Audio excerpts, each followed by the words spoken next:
Biochem classes हम लोग पढ़ रहे थे क्लास 10th के बायोलॉजी का चैप्टर रिप्रोडक्शन। और आज के इस वीडियो में हमारा टॉपिक होगा about sexual reproduction in animals. और सीबीएसई बोर्ड में आप लोगों को एनिमल्स की कैटेगरी में पढ़ना है sexual reproduction in human being.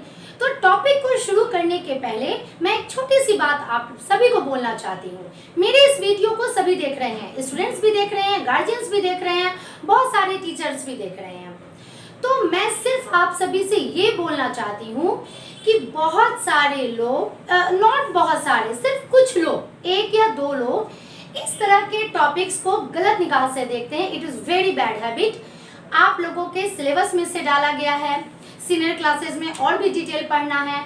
मैं मानती हूँ कि इसमें कुछ ऐसे टॉपिक्स होंगे जो सुनने में थोड़े से खराब लगते हैं, क्लियर, बट ये आपके सिलेबस में है। आप पढ़ाई को पढ़ाई की नज़र से देखिए। जैसे आप लोगों ने सारे लाइफ प्रोसेसेस पढ़े हैं, न्यूट्रिशन पढ़ा है, सर्कुलेशन पढ़ा है, एक्सक्रीशन पढ़ा है, कंट्रोल एंड कोऑर्डिनेशन पढ़ा है, उसी तरह से आप लोगों को ये टॉपिक भी देखना चाहिए। Clear, it is for study purpose only. और ये जो लाइफ प्रोसेस है रिप्रोडक्शन, आप ये सोचिए कि यदि ये नहीं होता लाइफ प्रोसेस तो आप सभी इस दुनिया में मौजूद ही नहीं रहते। फिलहाल मुझे सिर्फ ये छोटी सी बात कहनी थी। चलिए मैं शुरू करती हूँ आज का topic, sexual reproduction in human. तो इसमें मैं पॉइंट वाइज करके टोटल एक ही वीडियो में मैं सारा कुछ डालूंगी। आप स्टेप बाय स्टेप ये सारा कुछ समझते रहिएगा, क्लियर। तो सेक्सुअल रिप्रोडक्शन का एक जनरल प्रोसेस मैंने बता दिया था, उसके लिए मैंने एक अलग वीडियो भी बना दिया है और फ्लावर्स के बारे में भी मैंने पढ़ा दिया है। तो आप लोगों को सेक्सुअल रिप्रोडक्शन का जनरल प्रोसेस अब पता चल चुका होगा। ओके, तो सेक्सुअल रिप्रोडक्शन के लिए सबसे पहले जिस तरह से न्यूट्रिशन के लिए हम सभी की बॉडी में डाइजेस्टिव सिस्टम होता है, रेस्पिरेशन के लिए रेस्पिरेटरी सिस्टम होता है, सर्कुलेशन के लिए सर्कुलेटरी सिस्टम होता है, नेचुरली रिप्रोडक्शन के लिए भी, which is very important to maintain your life on the earth, एक रिप्रोडक्टिव ऑर्गन भी होता है। क्योंकि हम लोग सेक्सुअल रिप्रोडक्शन की बात कर रहे हैं तो यहाँ एक मेल होना चाहिए, यहाँ एक फीमेल होना चाहिए, दोनों एक ही स्पेसीज के होने चाहिए। तो अभी हम लोग पढ़ेंगे about reproductive organs of male. चलिए, तो डायग्राम मैं बनाती जाऊंगी और आप लोगों को समझाती जाऊंगी। बहुत ही ध्यान से आप लोग देखिएगा वीडियो और समझिएगा। नोट्स अब आप लोगों के पास पहुंच ही गया है। मेल का जो मेन रिप्रोडक्टिव ऑर्गन होता है वो होता है टेस्टिस, और ये टेस्टिस ओवल शेप्ड स्ट्रक्चर होता है। चलिए, तो मैं ड्रॉ भी करती जाऊंगी और बताती भी जाऊंगी। तो किसी भी मेल में दो टेस्टिस मौजूद रहते हैं और वो दोनों ओवल शेप्ड रहते हैं। दिस इज टेस्टिस, ये ओवल शेप्ड स्ट्रक्चर होता है और ये एब्डोमिनल कैविटी के बाहर मौजूद रहता है, और जिस पाउच में मौजूद रहता है, जिस बैग में मौजूद रहता है, इसे हम लोग, इस बैग को हम लोग कहते हैं स्क्रोटम। बिल्कुल ध्यान से देखिएगा, स्टेप बाय स्टेप आपको समझ में आ जाएगा, क्लियर। तो मेल में जो मेन रिप्रोडक्टिव ऑर्गन है वो है one pair of testis which is oval shaped structure and present outside the abdominal cavity in a pouch, and this pouch is known as scrotum। और इस टेस्टिस का क्या काम होता है? इस टेस्टिस का दो मेन काम होता है। पहला और मेन काम तो इसका है प्रोडक्शन ऑफ स्पर्म। यहाँ मैं लिख रही हूँ इसके साथ टेस्टिस का, क्योंकि कभी कभी एग्जाम्स में क्वेश्चन आ जाते हैं कि भाई राइट वन फंक्शन और टू फंक्शन ऑफ ईच और रिप्रोडक्टिव ऑर्गन्स, क्लियर। तो आप लोगों को सिर्फ फंक्शन लिखना होता है टेस्टिस। तो टेस्टिस का मेन दो काम होता है। फर्स्ट काम इसका क्या होता है? ग्रोथ और production, production and growth, production and growth of sperm, clear. भाई ये गैमेट होता है, स्पर्म मेल गैमेट होता है सेक्सुअल प्रोडक्शन में। और सेकंड होता है इट रिलीज सेक्स हार्मोन, और इस सेक्स हार्मोन के बारे में आप लोगों ने कंट्रोल एंड कोऑर्डिनेशन में पढ़ लिया है। सेक्स हार्मोन, और उसका नाम क्या था? टेस्टोस्टेरॉन। टेस्टोस्टेरॉन इसका नाम था। और ये क्या करता है? यही वो हार्मोन है जो कि स्पर्म के प्रोडक्शन एंड ग्रोथ को भी मेंटेन करता है, साथ में मेल में इसके सेकेंडरी सेक्सुअल कैरेक्टर को भी कंट्रोल करता है। And what is this secondary sexual character? ये मैंने कंट्रोल एंड कोऑर्डिनेशन में आप लोगों को समझा दिया है। फिलहाल मैं बता देती हूँ, कुछ ऐसे कैरेक्टर्स होते हैं जिसके द्वारा मेल एंड फीमेल आइडेंटिफाई किए जाते हैं। यानी मेल में अपना कोई मेलनेस कैरेक्टर होता है एंड फीमेल की अपनी कोई फीमेलनेस कैरेक्टर्स होती है। क्लियर? तो वैसे कैरेक्टर जो कि सेक्स से रिलेटेड होते हैं, इट मींस मेल से रिलेटेड एंड फीमेल से रिलेटेड, इस तरह के कैरेक्टर को हम लोग सेकेंडरी सेक्सुअल कैरेक्टर कहते हैं। तो टेस्टिस का ये 2 काम था। टेस्टिस ओवल शेप्ड स्ट्रक्चर है, कहाँ मौजूद है? एब्डोमिनल कैविटी के बाहर मौजूद है। ठीक है? किस एक पाउच में मौजूद है जिसे हम लोग स्क्रोटम कहते हैं।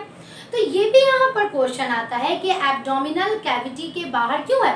गॉड ने हमें सारा कुछ दिया है। बायोलॉजी में व्हाट इज लाइफ, ये तो हम लोग डिफाइन ही नहीं कर सकते हैं, बट गॉड ने हमें जो दिया है हमें वो पढ़ना होता है बायोलॉजी में। तो ये तो गॉड के द्वारा दिया हुआ है। सारे सिस्टम्स, कैसे हम लोगों के बॉडी में लाइफ प्रोसेसेस होते हैं, वो सारे गॉड ने हमें दिए हुए हैं। तो आखिर ये स्क्रोटम में यानी एब्डोमिनल कैविटी के बाहर क्यों रहता है? तो टेस्टिस में क्या होता है? Production and growth of sperm. And for this production and growth of sperm, इसे टेम्परेचर चाहिए होता है 2 degree to 3 degree Celsius less temperature चाहिए होता है with respect to abdominal cavity.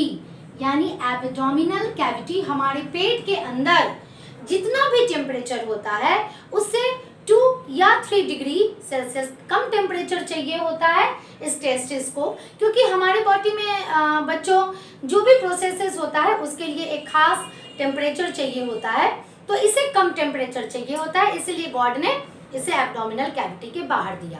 Clear? तो ये था इसका मेन रिप्रोडक्टिव ऑर्गन। अब स्पर्म इसके अंदर बना, तो भाई स्पर्म किस प्रोसेस से बनेगा? By the process of meiosis. आप लोग ये भी पढ़ चुके हैं, मैंने काफी डिटेल में मियोसिस आप लोगों को पढ़ा दिया है। तो मियोसिस के द्वारा स्पर्म बना। चलिए, अब उसके बाद इस स्पर्म का क्या होता है? तो उसके बाद ये स्पर्म जस्ट टेस्टिस के बाहर कुछ क्वाइल्ड स्ट्रक्चर इस तरह से मौजूद होते हैं।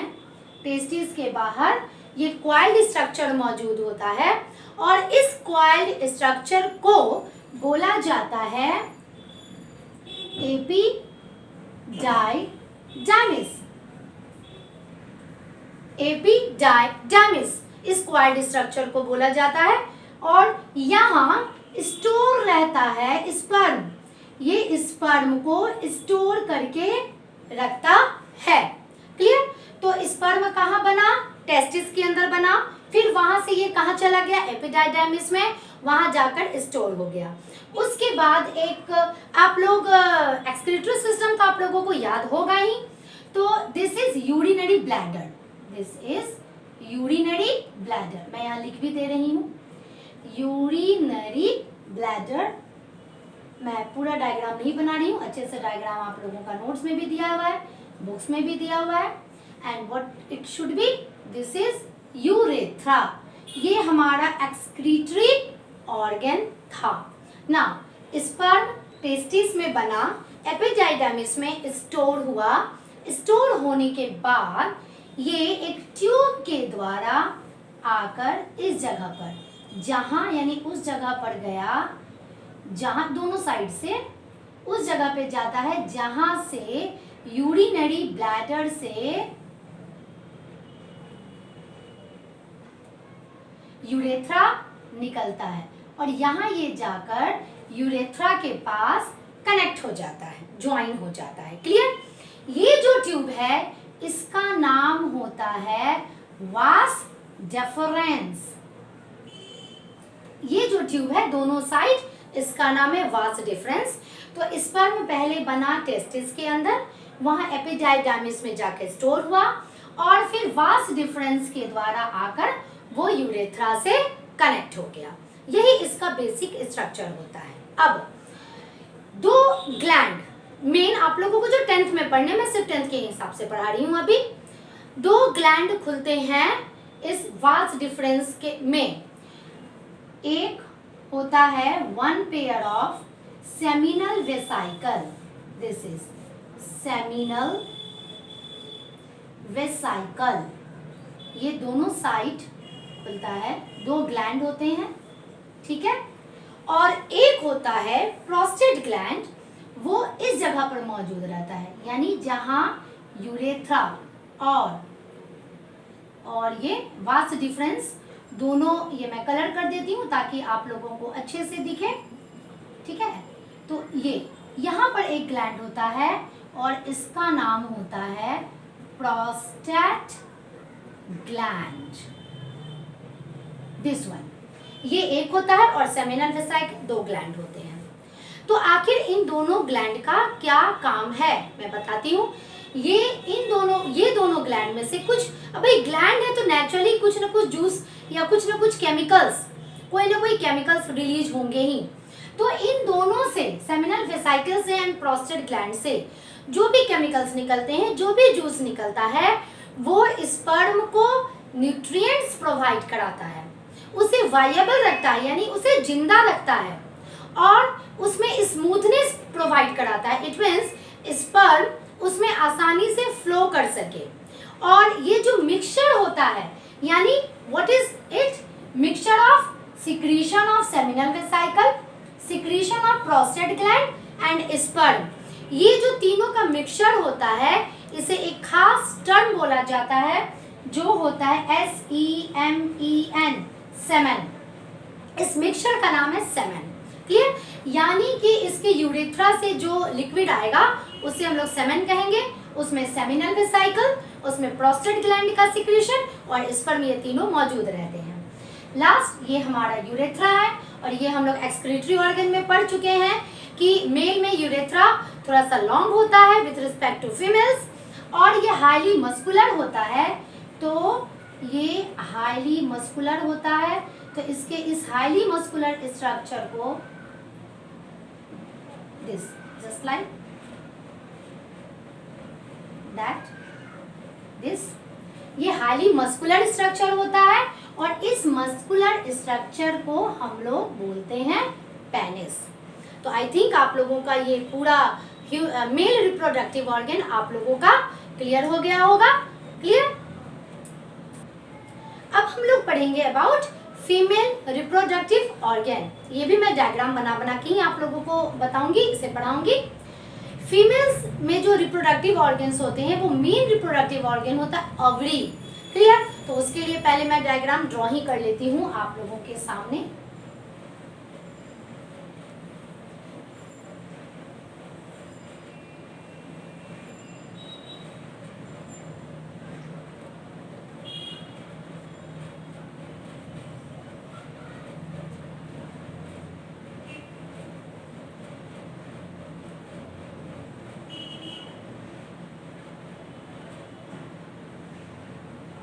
आप लोगों को कोई बहुत ज़्यादा डिटेल 10th क्लास में नहीं पढ़ना है, सिर्फ एक बेसिक कॉन्सेप्ट आप लोगों को पढ़ना है, clear. This is the female reproductive organ in human. Females की बॉडी में जो मेन रिप्रोडक्टिव ऑर्गन उसका होता है, वो होता है ओवरी, और ये ओवरी एब्डोमिनल कैविटी में मौजूद रहता है। ये पियर शेप्ड स्ट्रक्चर होता है, ओवल शेप्ड स्ट्रक्चर होता है, एलमोंड शेप्ड जिसे हम लोग कहते हैं, actually it is almond shaped structure. Almond shaped structure होता है, वन पेयर होता है, और इस तरह से ये यूटेरस के वॉल से अटैच्ड होता है विद स्टॉक। तो जो मेन रिप्रोडक्टिव ऑर्गन है वो क्या है, वो फीमेल में होता है ओवरी, जो एलमोंड शेप्ड स्ट्रक्चर होता है।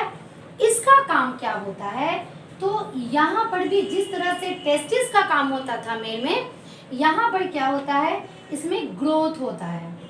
देखिए ध्यान दीजिएगा, मैंने टेस्टिस के अंदर लिखा था production and growth and development, but यहाँ मैं लिख रही हूँ सिर्फ ग्रोथ एंड डेवलपमेंट। क्यों, ये मैं जस्ट थोड़ी देर में बताऊंगी कुछ प्रोसेसेस के कारण। ग्रोथ ऑफ एग, यानी यहाँ पे एग का ग्रोथ होता है, और दूसरा दो सेक्स हार्मोन्स निकलते हैं। आप लोगों ने फीमेल्स में भी सेक्स हार्मोन्स पढ़ लिया है कंट्रोल एंड कोऑर्डिनेशन में, और इन दोनों का नाम क्या था, ओएस्ट्रोजेन, या इसे एस्ट्रोजेन भी कहते हैं, वो लिख भी सकते हैं, नहीं भी लिख सकते हैं। And the second one is progesterone. तो आपको नाम उसमें भी याद करना था, आपको नाम इसमें भी याद करना है, क्लियर। तो ओएस्ट्रोजेन ग्रोथ ऑफ एग करवाता है, एंड प्रोजेस्टेरॉन प्रेगनेंसी को मेंटेन करता है। आफ्टर ओव्यूलेशन वो ओवरी को मेंटेन करता है, एंड अगर कोई एक वुमेन फीमेल प्रेग्नेंट हो जाती है तो उसकी प्रेगनेंसी को मेंटेन करता है। तो ओवरी आलमंड शेप्ड स्ट्रक्चर का होता है, वन पेयर रहता है, एब्डोमिनल कैविटी के अंदर रहता है, और ये यूट्रस के वॉल से अटैच्ड रहता है। फिर यहाँ पे अब हम लोग आते हैं इस जगह पर, ये दो ट्यूब लाइक स्ट्रक्चर होते हैं, this is known as oviduct, और इसे हम लोग फैलोपियन ट्यूब भी कहते हैं। दिस इज फैलोपियन ट्यूब इसे कहते हैं, या इसे ओविडक्ट भी कहा जाता है। यहाँ जो जस्ट एक कीप लाइक स्ट्रक्चर है, फनल शेप्ड स्ट्रक्चर है, इसे हम लोग फेम्ब्री कहते हैं ना। ये जो पियर शेप्ड स्ट्रक्चर है, बड़ा सा pear shaped structure, this is uterus, और यूटेरस ही वो जगह होता है जहाँ एम्ब्रियो आके इम्प्लांट होता है। तो मैं ये सारा टर्म आप लोगों का क्लियर करूंगी, what is the meaning of implant here which I have told, क्या है इम्प्लांटेशन, क्या होता है एम्ब्रियो, तो आप लोगों का क्लियर है। तो यही वो जगह होता है, इट मीन्स ओवरऑल बेबी का डेवलपमेंट इसी जगह पर होता है, यूट्रस में होता है ना। इसका जो एंड वाला पार्ट है ये double layered, this is cervix, इसे कर्विक्स कहते हैं, और जिसका आउटसाइड ओपनिंग है this is known as vagina, vagina भी हम लोग इसे कहते हैं, वेगिना भी कहते हैं, clear. This is the main reproductive organ of female. Once again I repeat, one main जो रिप्रोडक्टिव ऑर्गन था फीमेल्स में, अगर कोई पूछे 1 मार्क्स के लिए, this are ovary, one pair रहता है, आलमंड शेप्ड रहता है, अटैच्ड रहता है यूट्रस के वॉल से। दिस इज फैलोपियन ट्यूब, नाम आप याद रखिएगा क्योंकि पूरा का पूरा फर्टिलाइजेशन का प्रोसेस मैं इसी डायग्राम से पढ़ाने वाली हूँ। फैलोपियन ट्यूब यहाँ 2 to 3 डेज एग स्टे करता है। दिस इज यूट्रस, ये पियर शेप्ड होता है, हाईली मस्कुलर होता है, ये सारा मैंने मसल्स को शो किया है, ये हाईली मस्कुलर होता है जहाँ ओवरऑल बेबी का डेवलपमेंट होता है, पूरा का पूरा उसका ग्रोथ होता है। This is last part, this is cervix and the opening is vagina. ये था फीमेल रिप्रोडक्टिव ऑर्गन। अब मैं इसके बाद आप लोगों को कैसे एक रिप्रोडक्शन का प्रोसेस होता है ह्यूमन में वो बताती हूँ। अब आप लोग बिल्कुल ध्यान से देखिएगा क्योंकि स्टेप बाय स्टेप मैं ये बताऊंगी इसी डायग्राम के द्वारा कि कैसे एक जनरल प्रोसेस फर्टिलाइजेशन होता है, पोस्ट फर्टिलाइजेशन डेवलपमेंट होता है, एंड कुछ स्पेशल फेनोमेनन होते हैं फीमेल्स की बॉडी में, तो वो सारे कैसे होते हैं इसी डायग्राम में आपको वो सारा कुछ मैं बताऊंगी, उन सारे प्रोसेस को, क्लियर। तो भाई हम लोगों ने mail and female reproductive organs के बारे में पढ़ लिया, बट यहाँ मैं एक छोटा सा डायग्राम और बनाऊंगी इस जगह पर, ताकि अब गैमेट्स की बारी है, क्योंकि रिप्रोडक्टिव ऑर्गन्स में यानी जैसे मैंने कहा मेल में टेस्टिस के अंदर स्पर्म का प्रोडक्शन होता है और फीमेल्स में इस ओवरी के अंदर एग का डेवलपमेंट होता है। तो एक छोटा सा मैं स्ट्रक्चर उन दोनों के बारे में बता दूं। वैसे आपको 10th क्लास में उतना स्पर्म एंड एग का स्ट्रक्चर नहीं पढ़ना है डिटेल में। ये है स्पर्म, एक मैं बेसिक कुछ एनिमेटेड स्ट्रक्चर आप लोगों को दिखा रही हूँ। This is the structure of sperm. ये इसका होता है head and this is middle part जिसे नेक कहें, and this is tail. This is the structure of sperm. चूंकि ये वी आर डिप्लॉयड, जितने भी लिविंग्स हैं दुनिया में, चाहे वो एनिमल्स हों या वो प्लांट्स हों, वो सारे के सारे डिप्लॉयड होते हैं जिनमें भी सेक्स और रिप्रोडक्शन होता है। वो सारे के सारे डिप्लॉयड होते ही होते हैं। हाँ, ये मैं नहीं कहूँगी कि जिनमें एसेक्स और रिप्रोडक्शन होता है वो सभी हैप्लॉयड नेचर के होते हैं, वैसी बात नहीं है। बट जिनमें भी सेक्स और रिप्रोडक्शन होता है they all are diploid in nature. ये हम लोगों ने प्लांट में भी पढ़ा था। और जब गैमेट्स बनता है तो उसमें क्या होता है, मेयोसिस होता है। तो अगर हम लोग डिप्लॉयड हैं, अब ये सारे टर्म आपके क्लियर हो जाने चाहिए, अगर हम आप सभी डिप्लॉयड हैं, इट मीन्स हमारे एक बॉडी के एक सेल के अंदर नंबर ऑफ क्रोमोसोम कितने हैं, मल्टीपल्स ऑफ 2। यदि हम लोग ह्यूमन की बात करें, अब चूंकि ह्यूमन की ही बात करते हैं, यदि हम लोग ह्यूमन की बात करते हैं तो हम सभी की बॉडी के हर एक सेल में नंबर ऑफ क्रोमोसोम कितना है, 46। यानी हम लोग इसे 2 × 23 लिख सकते हैं। यदि 46 को मैंने x से डिनोट किया तो यहाँ हम लोग 2x लिख सकते हैं। तो भाई हमारी बॉडी में जितने भी सेल्स होते हैं वो सारे के सारे सेल्स में नंबर ऑफ क्रोमोसोम 2x के फॉर्म में मौजूद है, यानी 23 × 2 के फॉर्म में मौजूद है।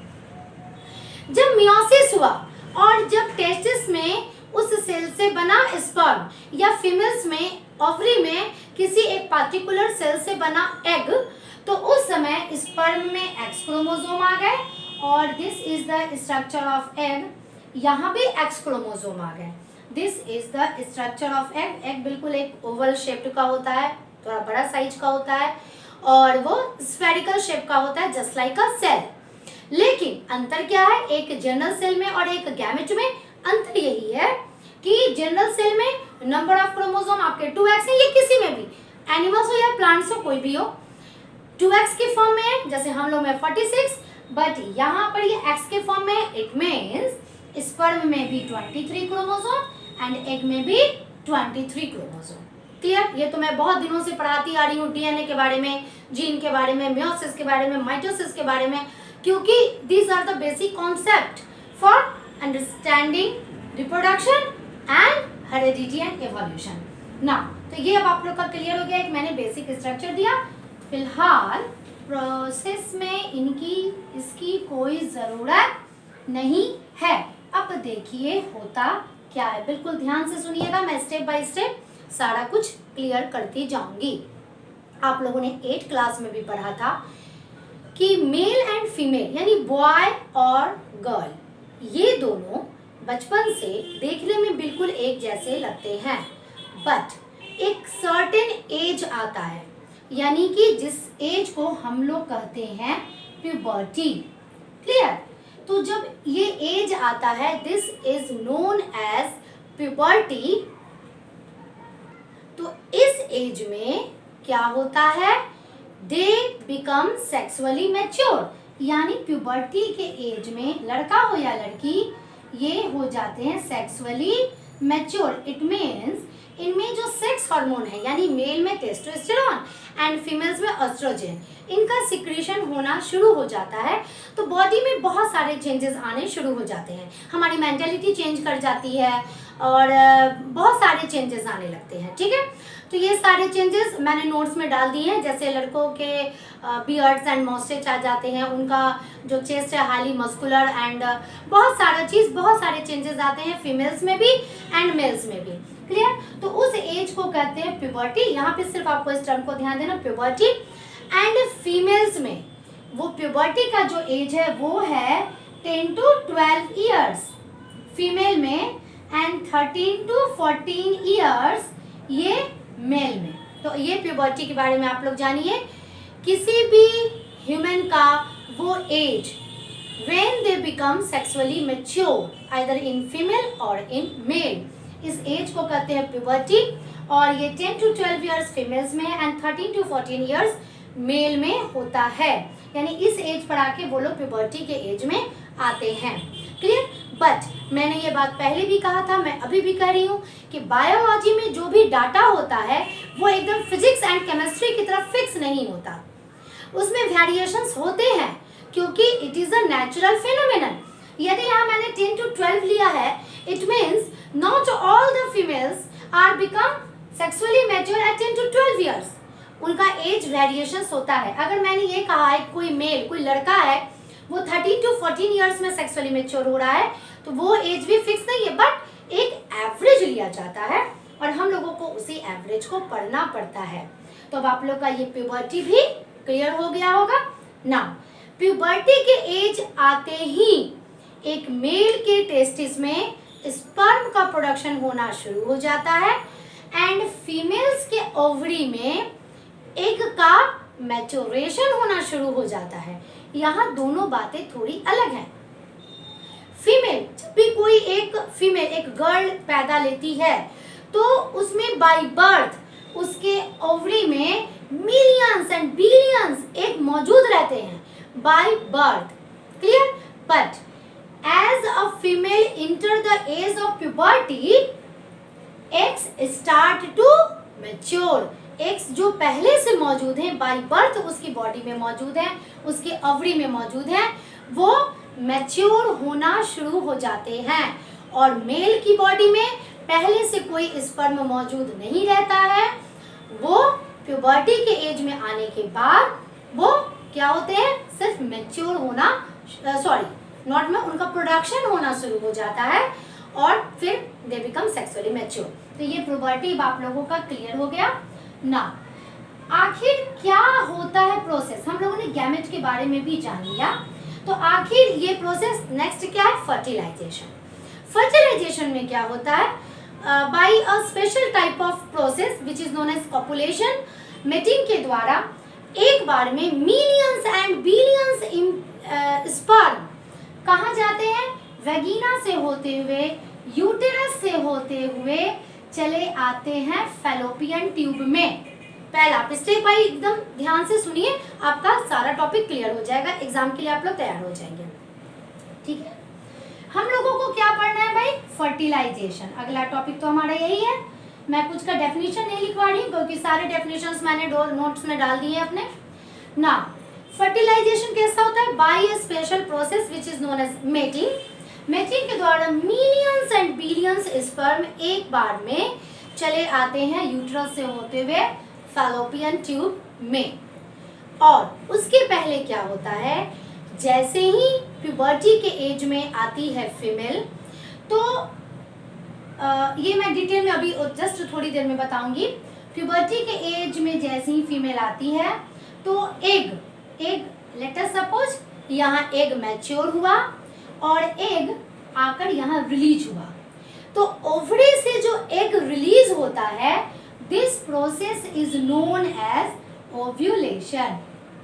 तो हर 28th डेज पर ये ओव्यूलेशन का प्रोसेस होता है। तो खैर ये अलग प्रोसेस है, मैं इसे डिटेल में बताऊंगी ना। ओव्यूलेशन के प्रोसेस के द्वारा फीमेल के ओवरी से एक एग मैच्योर हुआ, मैच्योर होके रिलीज हुआ और फिर इस फनल से होते हुए, दिस इज फनल, इस फनल से होते हुए वो आ गया कहाँ, दिस इज फैलोपियन ट्यूब। मैंने नाम इसलिए इरेज कर दिया था क्योंकि फिर बहुत ज़्यादा देखने में आप लोगों को दिक्कत होती। यहाँ फैलोपियन ट्यूब में 2 to 3 डेज ये एग यहाँ इस जगह पर फैलोपियन ट्यूब में स्टे करता है। क्लियर ना। अब क्या होता है कि जब मेटिंग के द्वारा मिलियंस एंड बिलियंस स्पर्म आ गए कहाँ, फैलोपियन ट्यूब में। फैलोपियन ट्यूब में आने पर इतने सारे स्पर्म में से कोई एक स्पर्म फ्यूज करता है। वो फ्यूज किस तरह से करता है, ये है हमारा एग, ये है एग का न्यूक्लियस, ठीक है। ये स्पर्म जैसे ही आकर के इससे टकराया, ठीक है, इन दोनों के बीच का वॉल डिसॉल्व हो गया और ये जो मेल न्यूक्लियस है, आप लोगों को साफ साफ दिख रहा होगा, ये जो मेल न्यूक्लियस है जिसमें एक्स क्रोमोसोम है यानी हाफ नंबर ऑफ क्रोमोसोम, इसमें भी एक्स क्रोमोसोम है, ये इसका न्यूक्लियस आ जाता है यहाँ और फिर ये दोनों न्यूक्लियस आपस में फ्यूज हो जाते हैं और हमारा ये जो बन जाता है जाइगोट, जो कि डिप्लॉयड स्ट्रक्चर होता है। Clear? This process is known as fertilization. तो फर्टिलाइजेशन के द्वारा हमारा जाइगोट बना। तो ये फर्टिलाइजेशन कहाँ हुआ? What is the site of fertilization in human being? In the fallopian tube of female. ये आपका मैं एक इसलिए बताती हूँ कि आप लोगों का ऑब्जेक्टिव्स क्लियर हो जाए। फैलोपियन ट्यूब में फर्टिलाइजेशन हुआ, उसके बाद अब ये तो हमारा जाइगोट बन गया। यहीं पर क्या होता है? जाइगोट से 1 सेल से 2 सेल्स, 2 से 4, 4 से 8, यानी 1 से 2, 2 से 4, 4 से 8, इस तरह से सेल में डिवीजन होता है। यहाँ जो डिवीजन होता है वो होता है माइटोटिक सेल डिवीजन। और यहाँ फिर 100 सेल्स का एक बॉल बन जाता है। This stage is known as morula, but आप लोगों को उस स्टेज का नाम नहीं पढ़ना है। ये हमारा क्या बन गया? This is embryo. Clear? Fertilization कहाँ हुआ? फैलोपियन ट्यूब में। और एम्ब्रियो तक यानी जाइगोट कहाँ बना? फैलोपियन ट्यूब में। और धीरे धीरे उसमें सेल डिवीजन हुआ, माइटोटिक सेल डिवीजन हुआ, और इस तरह से एम्ब्रियो बना। उसके बाद क्या होता है? उसके बाद ये एम्ब्रियो आता है। क्लियर? आकर uterus, this is what is this? This is uterus.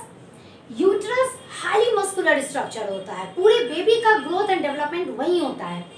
ये एम्ब्रियो आकर अपने आप को अटैच कर लेता है। जस्ट मैं यहाँ पर अब एम्ब्रियो दिखा रही हूँ कुछ इस तरह के स्ट्रक्चर से। क्लियर? या चलिए मैं इसे कलर ही कर देती हूँ, सिर्फ आप लोगों को कॉन्सेप्ट चाहिए। ठीक है? एम्ब्रियो कहाँ चला आया? यूटेरस में। यूटेरस में आने के बाद वो मदर्स वॉम्ब के साथ यानी यूटेरस के वॉल के साथ इस तरह से अटैच हो जाता है, और अटैच होकर वो मदर्स वॉम्ब के वॉल के साथ एम्ब्रियो से कुछ ऐसा स्ट्रक्चर निकलता है, और इस तरह से वो कांटेक्ट बना लेता है। तो मैं यहाँ पर उस कांटेक्ट को, उस स्पेशल स्ट्रक्चर को दिखा रही हूँ, and it is very special structure. आप लोग जब अपने मदर्स वॉम्ब में होंगे तो आप लोगों को खाना, आप लोगों का सारा रिक्वायरमेंट्स आपकी माँ ही ने पूरा किया होगा, और इसी स्ट्रक्चर के द्वारा उनका रिक्वायरमेंट्स फुलफिल होता है। अब यहाँ 2 टर्म आते हैं। पहला टर्म आता है placenta. Placenta, this structure is known as placenta. तो what is placenta? Placenta is the structure which is formed after attachment between embryo and uterus wall या mother's womb, wall of mother's womb। और ये जो structure है, तो placenta का क्या काम है? Placenta is necessary to fulfil all the requirements of a baby. अब भाई बेबी मदर्स वॉम्ब में है, तो उसे क्या क्या चाहिए? उसे खाना चाहिए यानी न्यूट्रिएंट्स चाहिए होते हैं, उसे ऑक्सीजन चाहिए ग्रोथ के लिए, और उसकी बॉडी से जो वेस्ट मटेरियल निकला वो उसके बॉडी के बाहर जाना चाहिए। तो उसके पास तो और कोई उपाय नहीं है, वो तो अपनी माँ के बॉडी से अटैच्ड है। तो प्लेसेंटा बेबी के सारे रिक्वायरमेंट्स को फुलफिल करता है। क्लियर? जो भी माँ खाती है, जो माँ की बॉडी के ब्लड में जो भी न्यूट्रिएंट्स हैं, वो सारा न्यूट्रिएंट्स बेबी की बॉडी में जाता है बाय प्लेसेंटा। जो ऑक्सीजन बेबी की बॉडी में जाता है बाय प्लेसेंटा। ठीक है? बेबी की बॉडी में जो वेस्ट मटेरियल बनते हैं वो सारे प्लेसेंटा के थ्रू माँ की बॉडी में जाते हैं। अब समझ में आया माँ क्यों इंपॉर्टेंट होती है? क्योंकि माँ नहीं रहती तो हम लोगों को ये जीवन ही नहीं मिलता। तो अब आप लोगों को ये प्लेसेंटा क्लियर हो गया ना? दूसरा टर्म यहाँ पर मैं बताऊंगी आप लोगों को, इम्प्लांटेशन। एम्ब्रियो आया यूटेरस में, आने के बाद वो मदर्स वॉम्ब के वॉल से यानी यूटेरस के वॉल से अटैच हो गया। This attachment, the process of attachment is known as implantation. इस प्रोसेस को हम लोग कहेंगे इम्प्लांटेशन। उसके बाद एक थर्ड टर्म यहीं पर मैं बताऊंगी, this is gestation period. Gestation period, देखिए नाम से ही लग रहा है कुछ, गेस्ट को रहने वाला पीरियड, ये याद करने के लिए मैं बता रही हूँ। गेस्टेशन पीरियड ये वो पीरियड होता है किसी भी बेबी के लिए या किसी भी मदर के लिए। माँ और बच्चे का रिलेशन काफ़ी अनोखा होता है।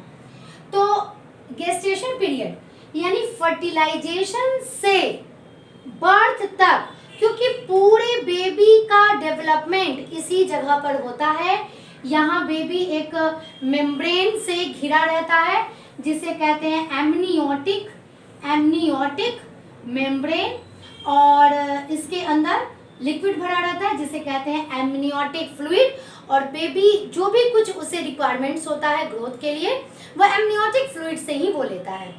तो भाई जब तक आप फुल्ली मैच्योर नहीं हो गए होंगे तब तक आप अपने मदर्स वॉर्म में रहे होंगे और माँ ने आपके सारे रिक्वायरमेंट्स को फुलफिल किया था उस समय, आज भी कर रही है आपकी मम्मी ना।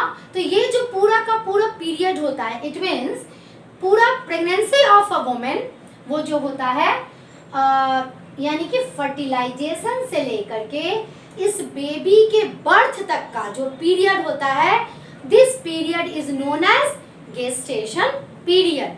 क्लियर? और ह्यूमन की बॉडी में ये पीरियड होता है 9 मंथ का, यानी फर्टिलाइजेशन से लेकर till the birth of a baby. ये जो पीरियड है this is known as gestation period. उसके बाद जैसे ही 9 मंथ्स कंप्लीट होते हैं एक बेबी का जन्म होता है and the process of giving birth to a baby is known as parturition. ये सारे टर्म का डेफिनेशन नोट्स में है और एग्जाम्स में आते हैं। The process of giving birth to a baby is known as parturition. तो ये चीज जानना बहुत जरूरी है, किस तरह से ओव्यूलेशन हुआ, कैसे फर्टिलाइजेशन हुआ, फर्टिलाइजेशन के बाद ये जो एम्ब्रियो बना, ये एम्ब्रियो आया यूटेरस में, यहाँ पर वो यूटेरस के वॉल के साथ अटैचमेंट कर लिया। This process is known as implantation, और इस इम्प्लांटेशन के द्वारा कौन सा स्ट्रक्चर बना, दिस इज प्लेसेंटा। और इस पूरे पीरियड यानी फर्टिलाइजेशन से लेकर के बेबी जब तक मदर्स वॉर्म में है, इस पीरियड को कहें हम लोग गेस्टेशन पीरियड। ह्यूमन बीइंग के केस में ये गेस्टेशन पीरियड होता है 9 मंथ्स का, एंड आफ्टर दैट एक बेबी का जन्म होता है and the process of giving birth to a baby is known as parturition. तो आई थिंक आप लोगों को ये सारा टॉपिक क्लियर हो गया होगा। अब हम लोग पढ़ेंगे sexual cycle in female. Actually females का जो बॉडी होता है बच्चे, एक फीमेल को अपने बेबी को जन्म देना होता है, इसलिए फीमेल की बॉडी में बहुत सारे कॉम्प्लिकेटेड स्ट्रक्चर्स एंड बहुत सारे कॉम्प्लिकेटेड फेनोमेनन होते हैं। तो इसलिए बॉयज और मेल मेंबर्स, मैं आपसे ये कहना चाहूँगी always respect a female. Female का मजाक नहीं उड़ाइए क्योंकि आपकी माँ भी एक फीमेल है, ठीक है, और आपने उसी से जन्म लिया है। Always respect a female. Now तो sexual cycle in female, females की बॉडी में बहुत सारे चेंजेस होते हैं, मेल में उतने सारे चेंजेस नहीं होते हैं because the female has to give birth to their baby, to her baby. ना तो इसमें हम लोगों को क्या पढ़ना है, क्योंकि फर्टिलाइजेशन हम लोगों ने पढ़ लिया कैसे हुआ, फिर कैसे एक वुमेन प्रेग्नेंट होती है, बट फीमेल्स की बॉडी में जैसे ही वो प्यूबर्टी के एज में इंटर करती है उसके बॉडी में वो सारे चेंजेस आने लगते हैं और उसका बॉडी प्रिपेयर होना शुरू हो जाता है to give birth of a baby. Now तो इसी सेक्सुअल साइकिल के बारे में हम लोग पढ़ेंगे इस टॉपिक के अंदर। मैंने क्या बताया था कि जैसे ही किसी फीमेल का जन्म होता है उसकी बॉडी में पहले से ही मिलियंस एंड बिलियंस एग्स मौजूद रहते हैं। कहाँ? ओवरी के अंदर। और जैसे ही कोई फीमेल प्यूबर्टी के एज में आती है उसके ओवरी से, अब आइदर फ्रॉम एनी ओवरी, आपका right hand side, left hand side, 2 ovary है, अब किसी भी ओवरी से, गॉड नोस किस ओवरी से, एक एग निकलता है। अब बिल्कुल ध्यान से सुनिएगा आप लोग। एग मैच्योर हुआ प्यूबर्टी के एज में आने पर और ये ओवरी को तोड़ते हुए बाहर निकल गया। तो ओवरी से जो एग बाहर निकला, this process is known as ovulation. उसके बाद ये एग कहाँ आया? ये एग आ गया फैलोपियन ट्यूब में। 2 to 3 days ये यहाँ स्टे करता है और यदि इस बीच में इसे स्पर्म मिल गया तो फर्टिलाइजेशन होगा, then a female become pregnant. यदि नहीं हुआ तो 2 to 3 डेज के बाद ये एग कहाँ चला आता है? अपने नियम के हिसाब से ये चला आता है यूट्रस में, और यूट्रीन वॉल में ये अपने आप को अटैच कर लेता है। ठीक है, उसके बाद ड्यू टू हॉर्मोन्स के ही कारण हम लोगों में ये होते हैं, बट ये हार्मोनल आप लोगों को 10th क्लास में नहीं पढ़ना है, +2 में जाके पढ़ना है, इसीलिए सारे हार्मोन्स का रिलेशन मैं अभी नहीं पढ़ा रही हूँ आप लोगों को। उसके बाद ये जाके यूट्रस के वॉल से अटैच हो जाता है। ठीक है, यानी कि जब ओव्यूलेशन हुआ उसके बाद ये अटैच हुआ, इस पूरे समय में लग जाते हैं 28 डेज। देखिए मैं फिर कह रही हूँ कि कोई भी चीज फिक्स नहीं होती, क्लियर, बट एक एवरेज लिया गया 28 डेज। 28 डेज में आते आते क्या होता है कि इसका फर्टिलाइजेशन तो नहीं हुआ, तो ये एग टूटता है, यानी अपने आप को डिटैच करता है यूट्रस के वॉल से, साथ में ब्लड वेसल्स भी टूट जाते हैं और ये फ्लो आउट हो जाता है फ्रॉम द बॉडी, यानी unfertilized egg with broken walls of the uterus with few bloods and mucus, ये बॉडी से फ्लो आउट हो जाता है। और ये जब तक एक फीमेल में ये जो रिप्रोडक्टिव पीरियड्स होता है फीमेल का, ठीक है, तब तक ये होते रहता है हर 28 डेज में। ठीक है, यानी ओव्यूलेशन के 14th डे, ठीक है, ओव्यूलेशन के 14th डे में ये फ्लो आउट होता है and this flow out is known as menstruation. ठीक है, this is known as menstruation. चूंकि ये एक साइक्लिक प्रोसेस होता है, हर 28th डे पर होता है किसी भी फीमेल में, that's why it is known as menstruation cycle. Is that clear? ये कब होता है? जब एक फर्टिलाइज नहीं होता है। तो ये क्वेश्चंस भी आप लोगों का आता है एग्जाम में कि what happen when a female become not pregnant after puberty. तो क्या होगा कि अगर अनफर्टिलाइज्ड एग रहेगा वो अपने आप को इम्प्लांट कर लेगा यूट्रस के वॉल के साथ एंड आफ्टर दैट ये ब्रोकन आउट होगा एंड डिस्चार्ज होगा ब्लड का, अनफर्टिलाइज्ड एग का, म्यूकस का एंड सो ऑन। एंड चूंकि ये साइक्लिक प्रोसेस होता है, हर 28th डेज पर होता है, this is known as menstruation cycle. Now females जब फर्स्ट टाइम, यानी कि जो फर्स्ट मेंस्ट्रुएशन फ्लो होता है किसी भी फीमेल की बॉडी में, this is known as menarche. Clear? And after a certain age, about 45 to 50 years के एज पर ये मेंस्ट्रुएशन साइकिल होना बंद हो जाता है। That age is known as menopause. और किसी भी फीमेल का जो रिप्रोडक्टिव पीरियड होता है वो टिल मिनार्च से लेकर मेनोपॉज तक ही होता है। तो ये था overall sexual cycle in female. चूंकि हम लोग एनिमल्स के बारे में पढ़ रहे थे और सीबीएसई ने क्या किया है कि सिर्फ ह्यूमंस के बारे में ही पढ़ाया है, बट फर्टिलाइजेशन सारे मैमल्स में लगभग यही प्रोसेस हमारा होता है। हाँ, गेस्टेशन पीरियड अलग अलग होते हैं, वो अलग बात है ना, बट फर्टिलाइजेशन एनिमल्स के केस में 2 तरह के होते हैं। तो मैं थोड़ा सा आपको यहाँ फर्टिलाइजेशन के बारे में बता दूं। Fertilization it means fusion of male and female gamete in sexually reproducing organism. ठीक है, ये 2 तरह के होते हैं एनिमल्स में, एक्सटर्नल फर्टिलाइजेशन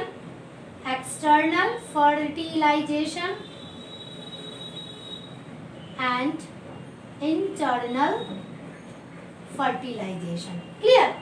एक्सटर्नल फर्टिलाइजेशन, कुछ एनिमल्स में एक्सटर्नल फर्टिलाइजेशन होते हैं, यानी जो मेल और फीमेल के गैमेट्स का फ्यूजन है वो बॉडी के बाहर होता है। क्लियर? ये होता है किस में? ये होता है फिशेस में, ये होता है एम्फीबियंस में, बट कुछ ऐसे एनिमल्स होते हैं जिनमें फर्टिलाइजेशन फीमेल की बॉडी के अंदर होता है, जैसे ह्यूमन में हुआ, यानी ये किस में होता है? मैमल्स में, बर्ड्स में एंड रेप्टाइल्स में। These are all about sexual reproduction in human. I think आप लोगों को समझ में आ गया होगा और मेरी सारी बातें भी समझ में आ गई होंगी।